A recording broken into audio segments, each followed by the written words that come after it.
కామారెడ్డి నుండి ఎమ్మెల్యే పదవికి తనతో పాటు పోటీ చేసిన సీఎం రేవంత్ రెడ్డి మాజీ సీఎం కేసీఆర్లతో పాటు నేను కూడా అసెంబ్లీలో ఉండడం అదృష్టంగా భావిస్తున్నానని కామారెడ్డి ఎమ్మెల్యే కాటిపల్లి వెంకటరమణారెడ్డి అన్నారు.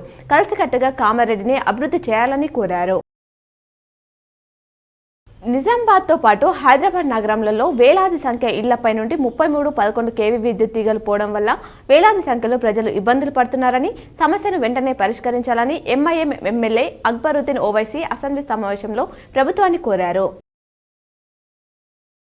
అసెంబ్లీ సమావేశంలో జిల్లాకు చెందిన ఎమ్మెల్యేలు ధన్పల్ సూర్యనారాయణ, భూపత్ రెడ్డి, రాకేష్ రెడ్డి, సుదర్శన్ రెడ్డి, ప్రశాంత్ రెడ్డిలు పాల్గొన్నారు.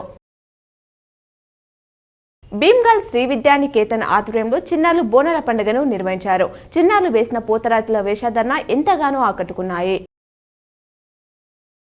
సిరికొండ మండలంలో సొసైటీ అధికారుల నిర్లక్ష్యం వల్ల రైతులు పంట రుణాలు పొందడంలో నష్టపోతున్నారని సిపిఐ ఎంఐ నాయకులు మేడయా సమావేశంలో డిమాండ్ చేశారు. బీర్కూర్ మండలంలోని వీరాపూర్లో జరిగిన షాక్ సర్క్యూట్ వల్ల ఒక ఇల్లు దగ్ధమైంది. ఆశా వర్కర్ల సమావేశం జిల్లా సిఐటియు కార్యాలయంలో ప్రధాన కార్యదర్శి నూర్జహాన్ ఆధ్వర్యంలో జరిగింది.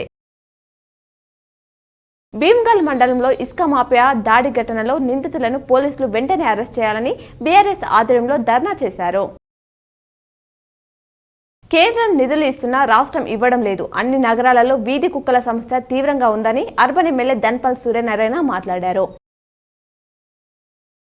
Indalwai society chairman Govardhan Reddy media సమావేశం ఏర్పాటు చేశారు.